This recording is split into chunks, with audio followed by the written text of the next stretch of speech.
Moi, je crois qu'il faut avoir un débat civilisé sur la pertinence du Sénat. Il y a des partis qui proposent de le réformer, d'autres qui proposent de l'abolir. Pourquoi on n'en discuterait pas de manière civilisée? Là, j'ai eu droit simplement à des attaques personnelles de sa part. Ça me semble indigne.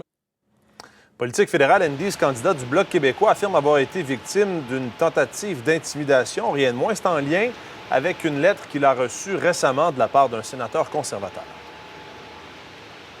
Une lettre qui est datée du 11 août dernier, signée par un candidat, un sénateur plutôt, devrais-je dire, un sénateur conservateur, Mathieu Jean-Guy Dagenet. Vous allez voir, M. Savard-Tremblay, vous l'avez vu d'entrée de jeu, c'est qui? Ancien chroniqueur politique, il tentera de se faire élire aux prochaines élections fédérales dans la circonscription de Saint-Hyacinthe-Bagotte sous la bannière du Bloc québécois. Il ne cache pas ses positions, pas surprenant non plus de la position du Bloc québécois, souhaite l'abolition du Sénat. Il va même jusqu'à dire, là, M. Savard-Tremblay, que le Sénat, finalement, ce n'est qu'un grand dortoir de luxe. On est là pour étudier des projets de loi qui meurent bien trop souvent au feuilleton. Bien, ces propos-là ont fait réagir le sénateur Jean-Guy Dagenet, bien connu, lui, qui a longtemps été président de l'Association des policières provinciaux du Québec. Vous allez voir, extrait de cette lettre qui lui a fait parvenir, donc Jean-Guy Dagenet, à M. Savard-Tremblay. D'être ignorant politiquement est une chose, d'en faire la preuve,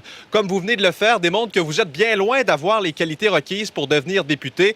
Il en rajoute, ceux qui prennent le temps d'étudier le fonctionnement politique au Canada, entre parenthèses, ce qui n'est évidemment pas votre cas, savent très bien que le travail accompli par les sénateurs est crucial, il est important. Bon, je suis allé à la rencontre de Jean-Guy Dagenet, il n'en est pas à sa première lettre envoyée comme ça à un député. Il l'avait fait en 2013 là, à une néo-démocrate. Cette fois, il s'attaque à un candidat.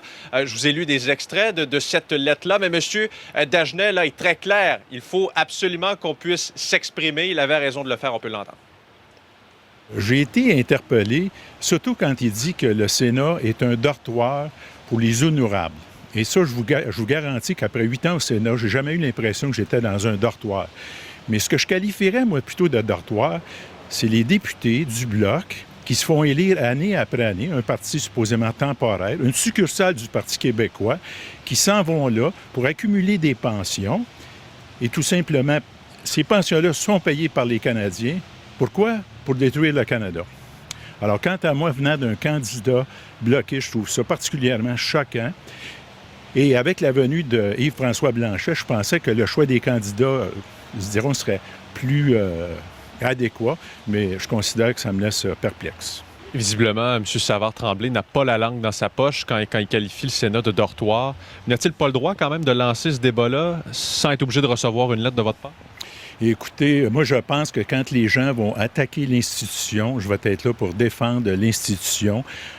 Si le candidat du Bloc dans Saint-Hyacinthe-Bagotte n'a pas la langue dans sa poche, bien, il va apprendre que moi non plus, je n'ai pas ma langue dans ma poche. Et en plus de ça, je sais que le candidat est enseignant. Bien là, c'est ça qu'il enseigne aux jeunes là, sur l'histoire du Canada et la Constitution. Je pense qu'il devrait aller refaire ses devoirs. Et il va apprendre qu'en politique, quand on dit quelque chose, puis là, il est obligé de prendre 2-3 jours pour expliquer sa situation, bien, c'est peut-être parce qu'il aurait été mieux de ne pas le dire.